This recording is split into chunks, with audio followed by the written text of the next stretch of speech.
Hey, check this out. It's not a visual effect. We're actually in the same space for the first time. What?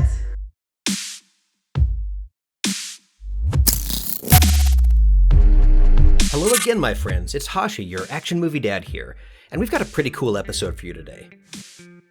For the first time in forever, we're covering an animated movie. Now, I haven't seen Frozen 2 yet, but a bunch of my very talented friends helped make it. And let me say, my family's always had a pretty healthy relationship with the gang. Now, animated movies are really hard to make. I should know, I made them for years. But today, we're simplifying these magical effects into something you can do at home.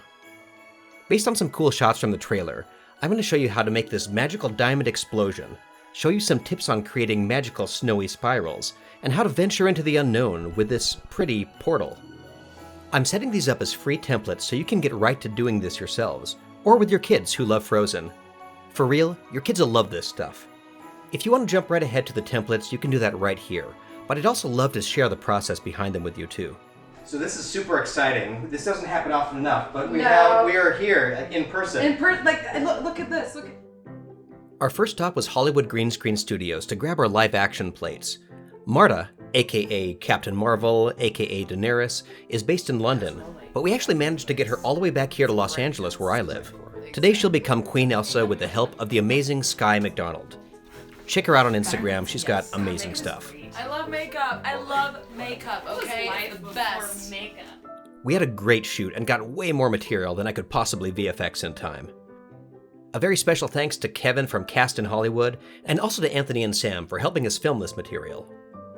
We filmed Marta on a green screen because I'm armed with Primat Keyer 6, and also this will give us the most freedom later.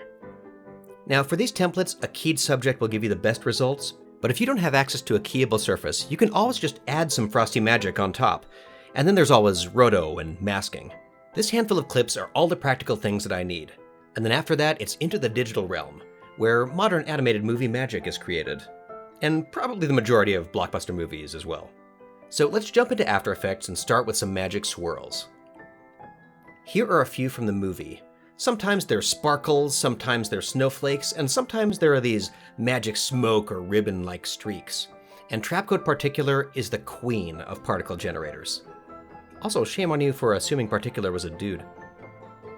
I'll apply Particular to a solid, and then create a point light named Emitter. In Particular settings, I can tell the emitter to be any light called Emitter, or any other name I choose. If I animate this real quick, you can see we get this cool spiral of particles. The light emitters are great because I can also use the brightness of that light to affect the particles per second. The intensity is basically acting as a percentage dial for whatever number you set in Particular. Also, I can duplicate light emitters, change their path, and check that out. Now that we've got the rough system in place, I'll head into the designer window where I can finesse the look of these swirls in nearly real time. Shopping through and designing your own particle look is super simple with this plugin. There are some great walkthroughs of Particular right here on this channel. Today I'm going to save out a handful of my favorite Frozen-inspired Particular settings, so you can throw in your own footage and start having fun right away. For the shots that I'm doing today, I've settled on these hero glow sphere particles with some random size, also some random color from this custom gradient. Then I've enabled the auxiliary particles, these little darker blue ones that float around. And I've also got a secondary system emitting some blue cloudlet particles. They're a little bit bigger and they combine to make this kind of sparkly mist look. Now that we've got some of the particles doing a bit of sparkling on their own, there are some easy things we can do to make them even more magical. Even though I don't use it every day, Starglow is sometimes the perfect plugin for things like this. Now, playing with the settings for just a few seconds, or even reaching into one of the many presets, we could dial this into some amazing animated glitter sheen. You know what I like to call them is star glows. Now, let's use this to mimic one of those shots from the trailer. Watching this reference clip, I see maybe 4 hero swirls. So I'm going to make 4 copies of my lights, add some Z translation to their paths, and use each light's brightness to control how much is emitted from each. And check out this bad girl. To complete the look of the portal, I pre-rendered a smoke cloud in particular that I can duplicate a handful of times quickly, and place all around my scene. All this goes in front of a free image from Pixhere, which I tinted and darkened a lot. Last, all we need is our Marta footage. I'll key her using Primat 6, which just knocks out the background with a few clicks. I'll also run Colorista's guided color correction to make my log C footage look a lot better. Now I can place her here behind a few of the foreground smoke layers, and add a feathered mask so her legs kind of disappear down here. And it looks pretty good. I just need her to disappear into the portal when she gets to a certain point. I'll start with just animating some matte chokers with a ton of iterations, keyed to kind of erode her away. Now if I sandwich my eroding character between a handful of fluid dynamics particles that I created, I can get this really cool mist effect. Fluid dynamics is this really exciting part of the most recent particular, and if you want to learn more about them, check out our Getting Started video and also the part 2 of my cheap tricks on Aquaman. All these layers get thrown into Supercomp, which I'm kind of addicted to now because it takes these kind of layers and turns them into something like this. As a last touch, I add some CZ vignette and some universe spot blur, which I often throw in, make a large ellipse out of, and then invert it to give me some cool edge blur. You could do this with your own matte and a compound blur, but this is faster. And that's shot 1. For shot 2, I'm going to mimic this diamond explosion. And here are my ingredients. We've got a background, Elsa, the ice shelf she's standing on, some simple hand sparkles at the head, and then these diamonds. For that background, I'm just grabbing another Pixhere image and photoshopping it, in tinting it and adjusting it into something that more closely resembles the background from that movie. Now this reflection is a little bit too sharp and has a different kind of scale than the shot in the movie. So in After Effects, I'm going to use VFX reflection to recreate that part of the image, with a much softer reflection. Next I'll prep Marta by cropping myself out of this footage, and drawing a little green mat around her dress contact point. Then, like before, I'll run Primat and then Colorista. Now we filmed all of these clips at 60 frames per second, so when I add them to a 24 frame per second comp, the motion's a little bit sharp. So I'll add in some pixel motion blur to help blend things together. Next we need this ice rock. So I jumped over to Sketchfab and downloaded Fantasy Rock by Johnny 10. Now do you folks remember Mirror? We used it to create these curtains, and this water surface, and this shock wave. Well, what you may not know is that I can select an OBJ model as the base geometry. I can import that rock I just downloaded, and then position and scale it in 3D.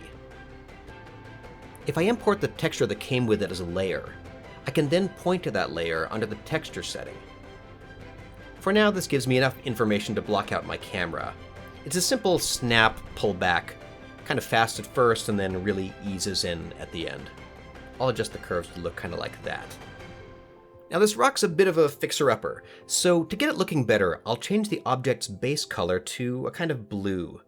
And then with a combination of lights and also some color correction to the texture map itself, I can mimic that icy look from the shelf in the movie. And now that you've seen me use Mirror as a 3D generator, I can do the same with this custom OBJ model I built in Cinema. Now, I haven't seen the movie yet, but I'm assuming these are the souls of every Sims character you ever murdered. You monsters. Now, just like before, I'll import it with Mirror and create a little looping sprite. I was pretty sure I was going to use Trapcode Form for this, and it was relatively easy to just jump in, create a spherical array, and use those sprites as particles, and turn up the disperse. But then I remembered I really wanted to use an obscuration layer to put some of these diamonds into the background and some into the foreground. And at the moment, Particular has really got that functionality. So I'll actually scrap this, and I'll switch to Particular.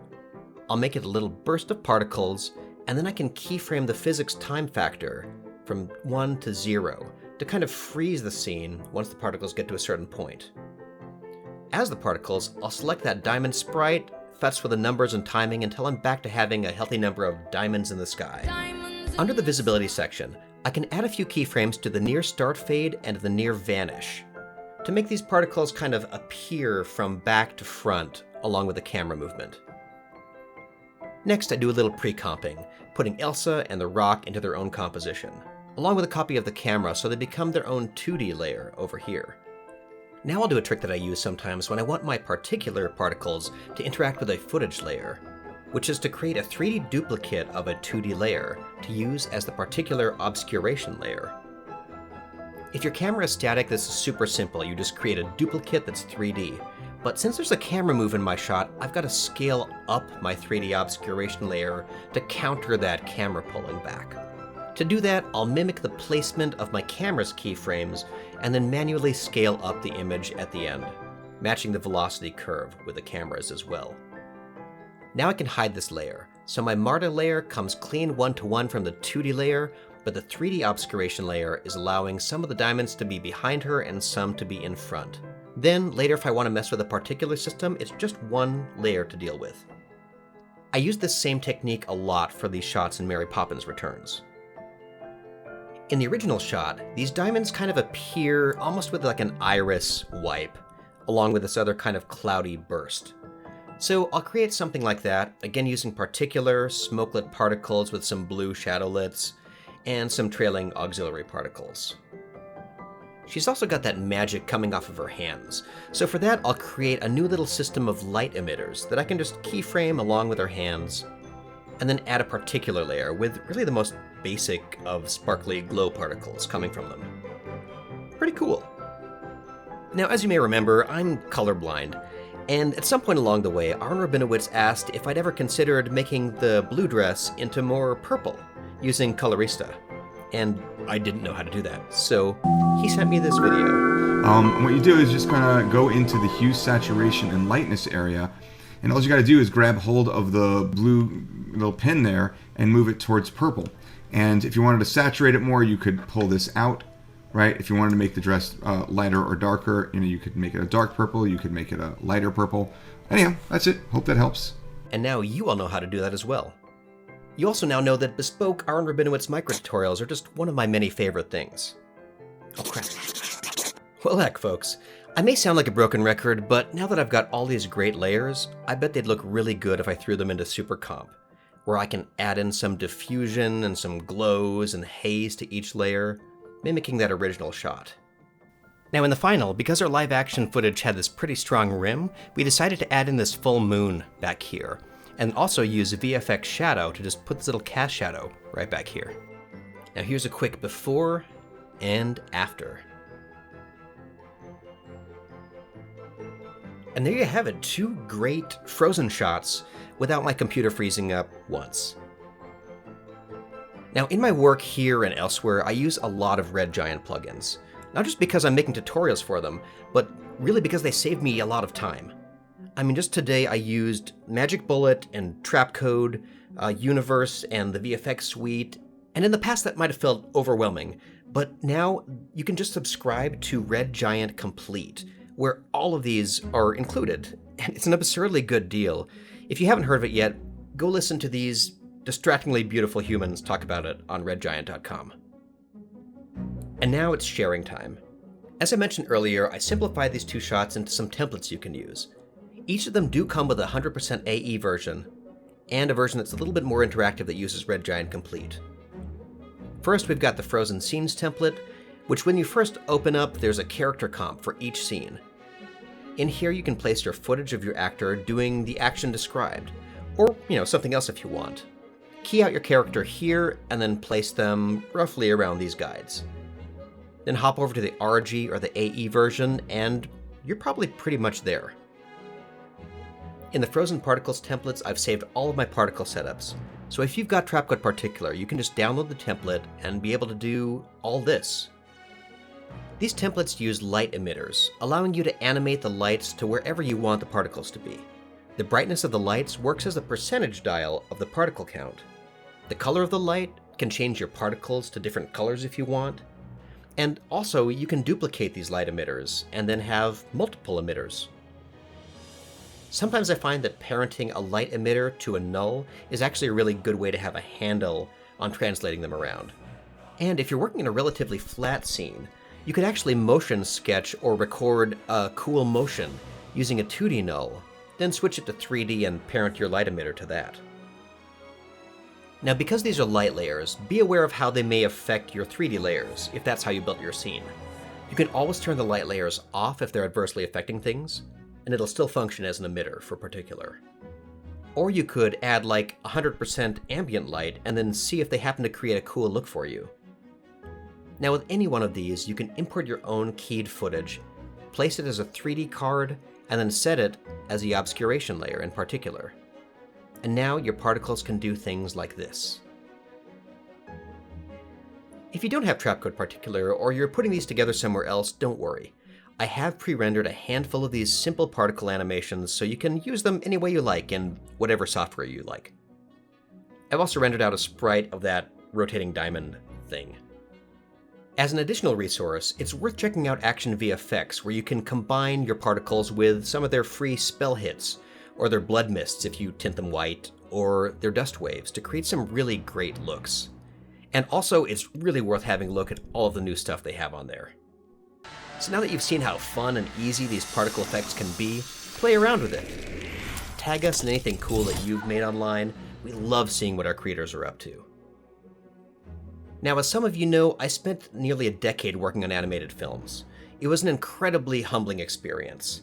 I have all of my animation mentors to thank for my appreciation for every part of an animated movie, no matter the medium. By their very nature, animated films have to be generated entirely from scratch. Literally every single piece of the movie has to be designed by someone. And it's not computers making these films, it's people. Humans, artists, and engineers.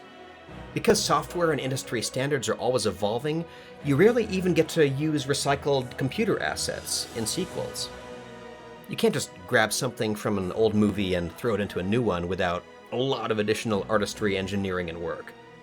Production designers, art directors, and dozens of artists help lay the groundwork for us mimicking these shots here today. So always be sure to give these creators their due. And on behalf of Cheap Tricks, a continued thank you to all of the artists out there making great things. Keeping each other inspired is one of the most important things we can do. So thank you. Now go make something.